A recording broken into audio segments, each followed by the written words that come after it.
Welcome to Spotlight on Schools. We focus on the Rochester City School District. I'm your host, Jim Strauss. This past fall, East High School Principal Anibal Soler Jr. was one of 10 Latino educators honored at the White House as Champions of Change as part of Hispanic Heritage Month. It's not clear if the White House knew that East High had been branded a failing school by New York State and was being taken over in the fall of 2015 by the University of Rochester. Nor was it clear if the White House knew that Mr. Soler will have to reapply to retain his job. At the White House, Mr. Soler was asked to sit on a panel and share his opinion about how the president can support education. He had a lot to say, and he still does. He is our guest today. Welcome to Spotlight on Schools. Thanks, Jim. Thanks for having me. Before we get into what you said in Washington, let's get a little of your background. You attended East High for 2 years before moving to Greece. You graduated from Greece Olympia High School, where I started my teaching career. All right. In a long cover story, Deep Pride at East, you were quoted extensively about the difference between your experience at East High and at Greece. Can you talk about that? Yeah, so I think one of the benefits I've had, being a school leader is my schooling has kind of taken me through two different settings. And, being a student at East, the variety of noise or factors that played into the educational setting was very different than it was in Greece.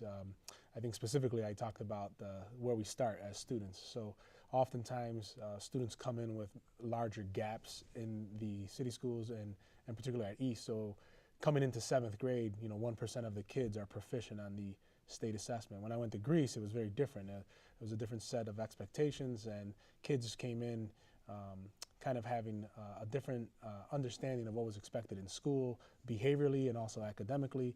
And again, it was no fault to either group, but just the variety of factors in our lives that they were different. So I had a single mom household, grew up in that.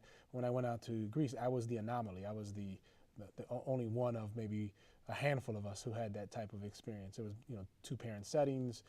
There was a variety of other learning opportunities for students that in the city, we use the school to provide to kids. And so, again, no fault of anybody other than economic challenges and just kind of the upbringing. Okay. Well, can you describe the path that led to your becoming the principal at East High? So I started my teaching career in the Rochester City School District in the year 2000, as an art teacher at Thomas Jefferson Middle School, which is no longer around. It just houses 2 other programs there.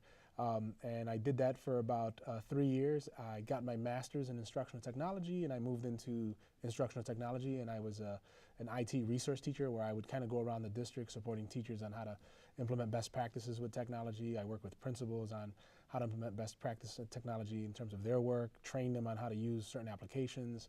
And then I moved into administration and became an academy director at Charlotte High School. So my first administrative job was at Charlotte High School in 2007. I did that for about 3 years, and then I was given the opportunity to take over East in 2009. Okay. Let's move on to a different topic. Sure. With New York's adoption of the Common Core and race to the top money, more and more attention was paid to high-stakes testing. In high schools, that means graduation rates. It's been well known for several years that Rochester has had the lowest graduation rates of all the large cities in New York.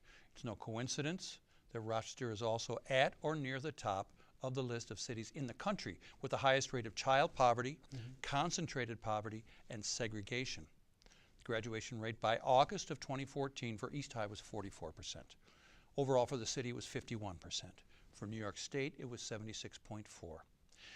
In a September 27th column by Erica Bryant, she quoted you as saying this, quote, "My kids are starting out 50 yards behind the starting line, or they have a 50-pound weight on their backs." Now, this is information you shared at the White House. Yeah. Can you tell us what you mean by that? Yeah, so I mean, given the background of our students, the economic conditions of our students, we know inherently, based on all the research, that they're going to have less exposure to certain vocabulary.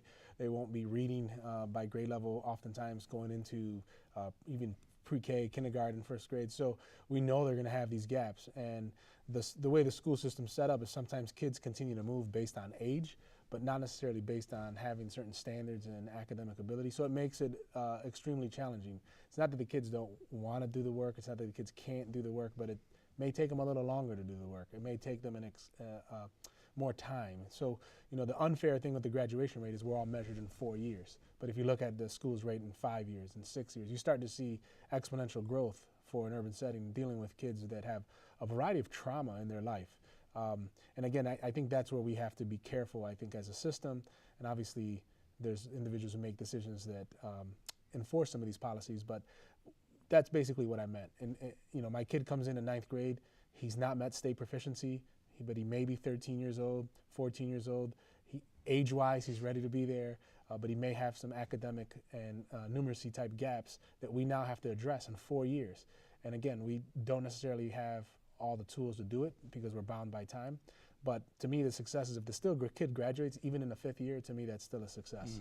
And so when you start to look at the rates of urban centers in 5 years and 6 years, again, although it's not ideal and it doesn't measure up with everyone else, I think we need to start measuring us by kind of like the populations we serve rather than everyone together.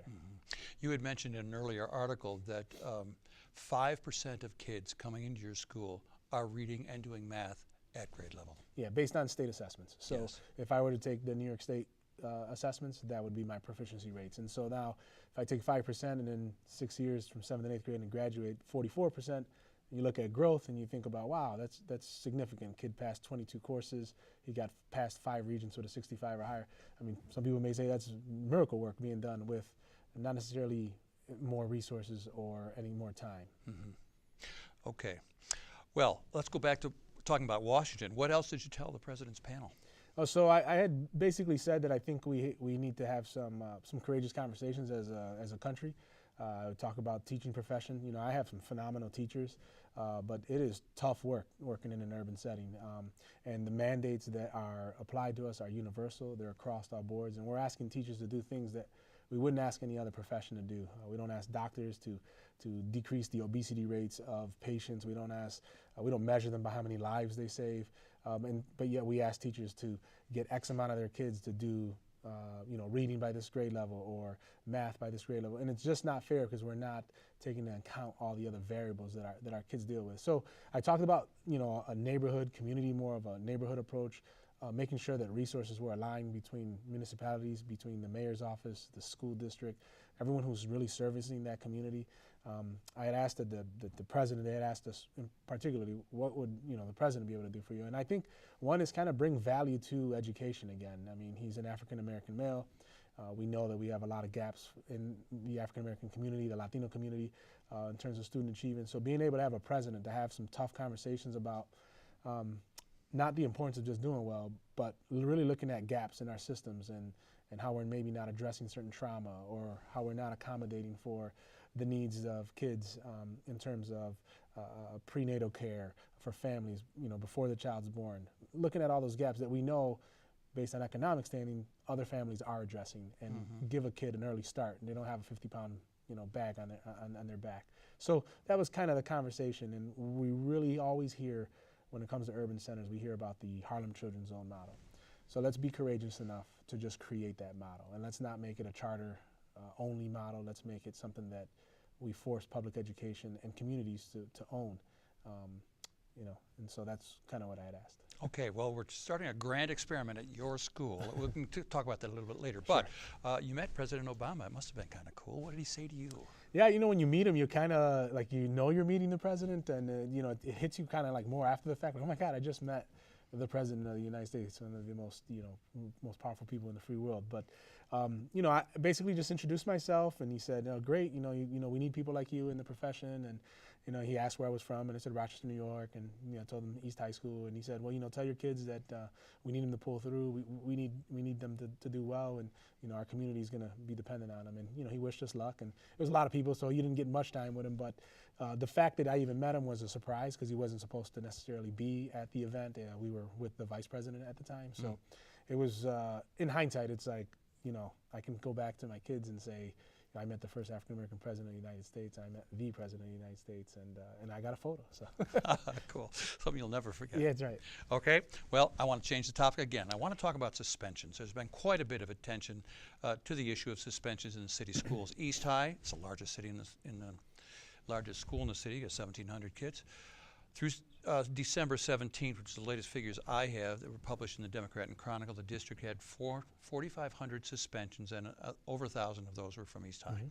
You were quoted as saying that about 380 students at the time were represented in that number, with the largest percentage of those being in ninth grade. Many ninth graders are 1 or 2 years behind in credits. You talked about that, and are at the greatest risk of dropping out. What can you tell people who try to make sense of those numbers? Yeah, so I'd like to, one of the things I would just really want people to understand, it's not 1,000 unique kids and unique incidents. It's 380 kids with high recidivism rates.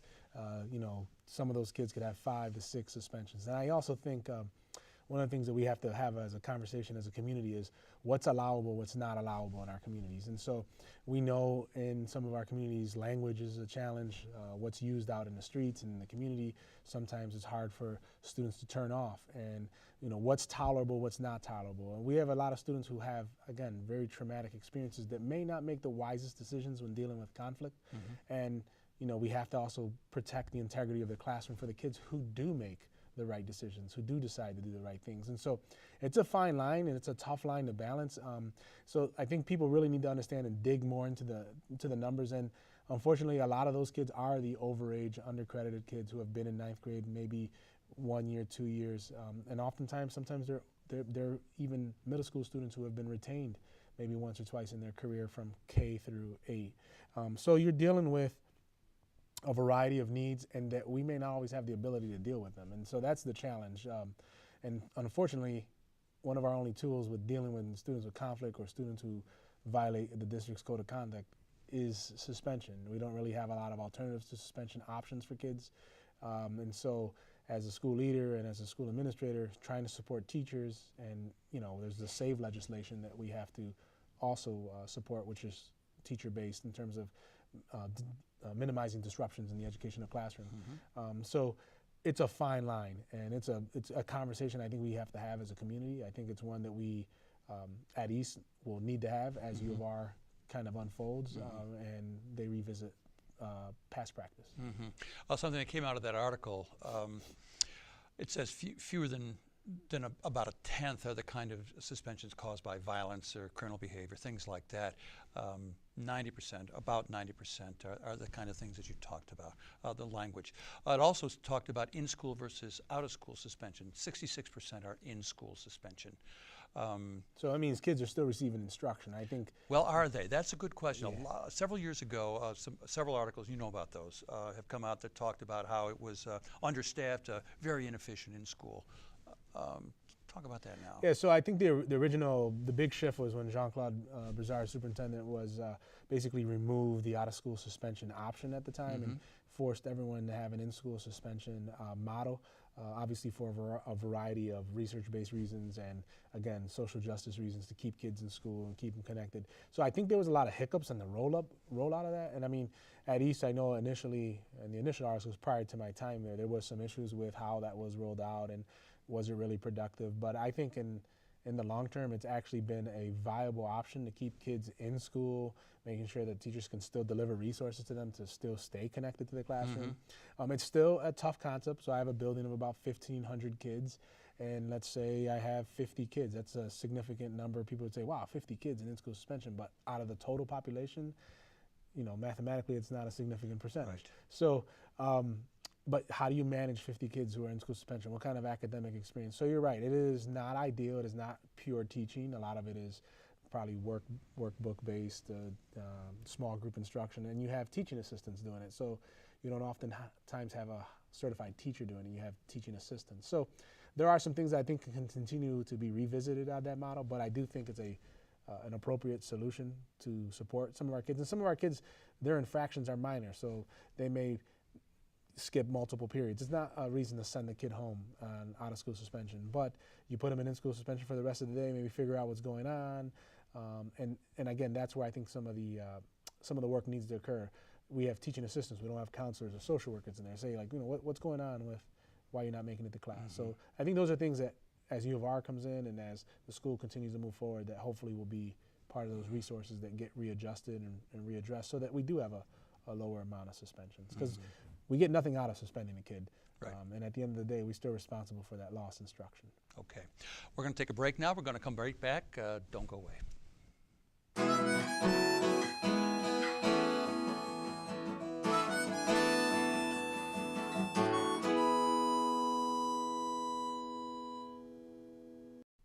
Welcome back to Spotlight on Schools. We've been talking with East High School Principal Anibal Soler. We have been talking about the suspension policy in East High, and now we're going to talk about the University of Rochester taking over East High. And one of the things that was going to help probably the problem with the ninth graders especially is something called the big picture. This is for students who are at risk of falling through the cracks. It'll start this fall with ninth graders. What are your thoughts about that? It's great. I actually went and visited a big picture school in Syracuse as part of the EPO process. Dr. Ubing and myself went out and actually visited the school. And it was outside of Syracuse, Lafayette, right? Yeah, Lafayette, yep. Yep, some kids who have problems with largely a Native American correct, population. Yeah. So I had never seen the model in practice, but it was very ideal for what I believe these students will need. And the biggest thing is its choice. So kids make a choice. Obviously, they get some recommendation as to, hey, would you like to look at this option? But it'll be self-driven. Kids will choose this model, and it was very small teacher-to-kid ratio, very loving, very caring, very student-driven, very much about what they're interested in, helping them meet state standards through their interest. Again, very family-like, and it was just great. Their results were off the chart, and it was good. And I think it'll be a good thing to offer in this community. They have a lot of demonstrated success in multiple cities, urban cities, and they're not like a charter school, so that they won't have this stigma that it'll be certain kids. It'll be choice, which I think is going to be great for our ninth graders who may have done ninth grade already and may be looking for a new experience to kind of get back on track and in a smaller environment. A number of the principles that you just mentioned are going to be incorporated into the larger U of R picture as well. We'll perhaps get to some of those today. Sure. But I want to talk about changing culture. Even before the U of R plan, there was much talk in the media about changing the culture in city schools. One of the things that the district was talking about was developing a new code of conduct for students. What are your thoughts about what it would take to truly change the culture in city schools? Well, I think code of conduct is a great place to start. I mean, I think we need to have a clear understanding at homes, in the community, of what's expected in school, what's allowable in school. I think we need to have a clear understanding of like the role of electronic devices, MP3 players, cell phones, what's acceptable use of those in schools, and that's going to be a large conversation. I think we also need to talk about just habits, just academic habits that kids should have in terms of expectation around homework, reading at home. I know our Dr. Vargas has really emphasized literacy and reading at home, but really not letting that message die in this community and making sure that it's present everywhere. And I also think we need to have a conversation that because we have economic conditions that impact our students and the families that we serve, we need to make accommodations for that and doing this work. It will also be very uncomfortable when you hold the line with some of our families and communities, and we have to be comfortable enough to know that we're not going to make everyone happy and we're not going to please everybody, but that we are trying to do it in the best interest of the school district, of the kids, and ultimately of the families who, if these kids can hopefully break some generational poverty and break the cycle and get some new opportunities that haven't traditionally happened. When you say make accommodations for their backgrounds, I'm not certain what you mean. So, special education needs, language needs. We have a huge bilingual population in this community, Latino speakers, and so being able to accommodate that. But we also have a lot of international students, Nepali, Burma, being able to incorporate the needs of their language for their families, being able to make sure we have translation services. And then if we don't, we have to admit that we can't meet that need, but not necessarily make it punitive. The kid's not able to be able to experience something because we didn't, as a school district, maybe make that accommodation to support that family. So that's what I mean, being able to admit that we may not be able to meet everything and we're going to need your help, but kind of be okay with that and say, we need the help of this community to help address the needs of these kids. And so how do we do that together and in partnership? And I often think that there's a divide where a lot of our families rely on school to take care of school, because culturally school takes care of school, and knowing that we need more of a partnership. Okay. Well, let's get to the University of Rochester proposal. You've seen it, I've seen it. It's been accepted by the Rochester School Board and the State Education Department. Has it been accepted by the Teachers Union? Yes, it has. Yep, it was unanimously voted in. And the Administration Yes. Union? Yep. Excellent. So we're talking about budget as we speak. It's going on right now. Correct. Final budget. But let's keep our fingers crossed. What parts of this U of R proposal seem to you to be the most promising? I think it's what I really like is that it's attacked some of the kind of the sacred cows in an urban setting. And so what I mean by that is it's looked at the administrative union contract, it's looked at the teachers union contract, and it's revisited some of the things that have been harder to do as a whole school district to address, and in terms of flexibility of teaching, flexibility of administration, having administration be able to teach a class as well as mentor kids. So there's things in those provisions that I think are very attractive in terms of the collective bargaining units. I also think the model of the school design in the proposal addresses the needs of different groups of kids. You're talking about something like the family unit, the advisory? Yes, I'm talking about specifically one of the components is there's a family unit that every adult in the building would get a group of 9 to 10 or 5, I'm not sure what the number will work out, of students that they're responsible for connecting with daily. Daily? Yeah, and advising and providing guidance. So we know that family structure is a need for our kids oftentimes. There's oftentimes not the most connected, so they're compensating for that in the school design. The flexibility to have off-track kids start, later start times to meet their needs, condense courses so that, hey, you may have gotten a 62 on a class and you failed, so you really just need to focus on these standards to get a passing grade. So being able to do some of that flexibility, I think, will be nice. It's very customized, and they've been very research-based. So they have middle school separate from high school. They've added 6th grade to have more time with kids to try to adjust some of that, not being able to start at the same start line. Flexibility, there's going to be an evening school. Is that still in the plans? Yes, an evening school. There's going to be 2 alternative sites, one of them being the big picture, another one being a more intensive cultural program to work with students off-site. Again, very small groups, 60 kids, 40 kids. The evening high school, staggered start times for kids who are off track during the high school students starting later, middle school kids kind of being sequestered in the building. They may see some high school kids, but by far and large, their educational experience will not take place together. Let me add this. Expanded student support center, expanded social services. Yeah, so one of the things that the University of Rochester has been real critical of is making sure they've got all the right partners in the building. So working with agencies like Ibero, Center for Youth, NEED, Northeast Area Development, and making sure they got the right people in there, working with the right groups of kids, being supported by kind of a student support center where it was like an umbrella where kids would have their social, emotional needs met. And we have a school-based clinic there. So when you talk about trying to get to the kid holistically, that's the plan, to be able to do that all on one campus. One thing that stood out to me involving the teachers, teachers having common planning time, being involved in curriculum design and modification, teacher coaches, ongoing high-quality staff development. That's a big piece. Yeah, and so the goal is to make East a place everybody wants to work at.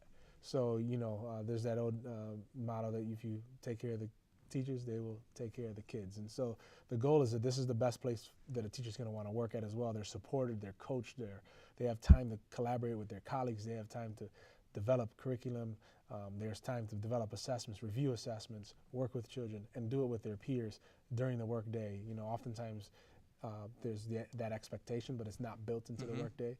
So that's the kind of the goal here, is that the goal is that we have people fighting to also work at this building and also to attend this school. So, that's the goal, trying to find a model that supports teachers, builds them, and does those things. Okay. What do you think will prove to be the biggest challenge of this U of R plan? I think sustainability. I think initially there was a lot of energy and excitement around it. There's going to be a lot of attention being paid to it by the media. I think a lot of the people who initially start out the work will be great. But I think what we're asking folks to do is kind of an all-in, all-the-time model, where once you come into work, you're about our kids, you're about the work in front of you your entire time while you're there. And actually that is the model that U of R is using, is that you're all in all the time. And so my biggest fear is that at any point, the U of R could walk away if there's something that becomes a roadblock or but the hope is that we do well and it starts to create a model that could be used in other buildings and maybe even reproduce in other urban centers. So that's kind of my fear, is the sustainability. What does this look like long term? Is it sustainable? Does it beg the question that maybe schools have been underfunded significantly, and we need to revisit that? Mm-hmm. One of the things we talked about in the break was not only sustainable here, but reproducible in other places. Becomes a model. That's the goal of U of R. Yeah.